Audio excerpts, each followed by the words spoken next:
So another day into this bonus week, and today we are going to talk about a very interesting topic.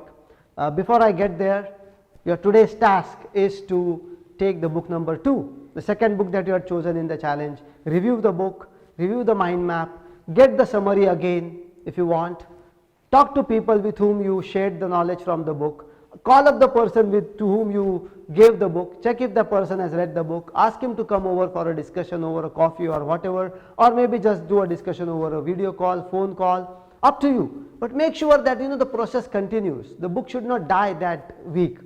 It should continue. There should be people around you who once in a while remind you of each book that you have read and that you have shared.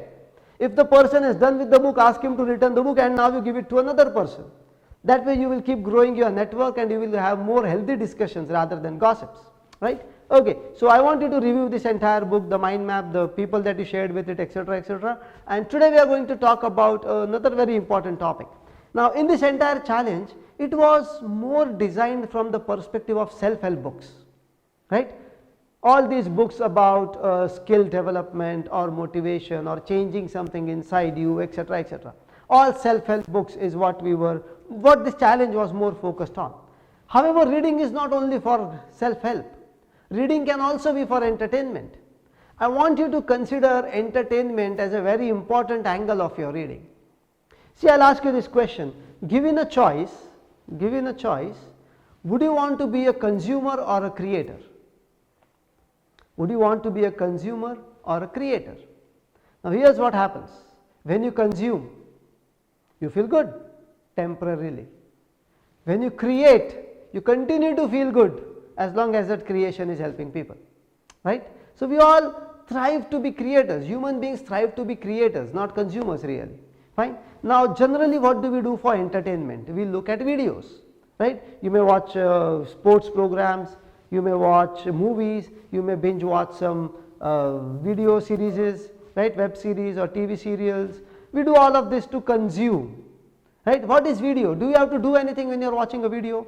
Not at all. You can just sit with your cold drink and popcorn or whatever and the video is played in front of you and you are consuming the content. Now change this to reading.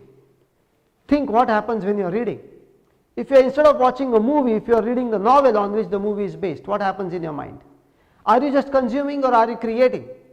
You have to convert all that text. Your mind requires that the text be converted to virtual pictures, to the sounds, to the gist, to the feelings. All of that happens when you are reading for entertainment. So instead of just watching videos and being a consumer, how about reading books and becoming a creator? That's a very, very powerful way of developing yourself. You may think, okay, fair enough, there is not too much of difference, but trust me, there is a lot of difference, because this ability of creation will then flow into your life, into your work, your relationships, and you will start seeing that you are getting more and more innovative everywhere. And that's how you get out of your boring, routine, mundane life, right? By creating things.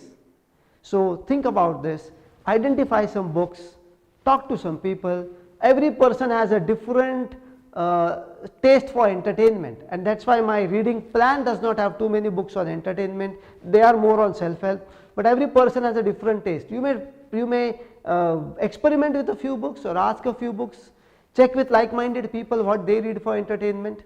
It can be novels, it can be anything, and read a little bit for entertainment as well. Let there be a novel on the sidelines of your reading. So every day when you read these books from the challenge or later other books, on the sidelines, why not read a few pages of a novel? It's like watching a web series every day. You read a few pages of the novel every day, and you have to create. Your mind is put to exercise because it has to convert all those words into reality, virtual reality, right? So that's how powerful it is. I want you to think about this and identify some books that you are going to read for entertainment as you go further in your journey of learning and reading. Okay? So that's what I wanted to share with you today, and this can be very powerful. If you have already chosen what you will read for entertainment, put it in the comments, let me know on the group, and I look forward to see you again tomorrow in another video.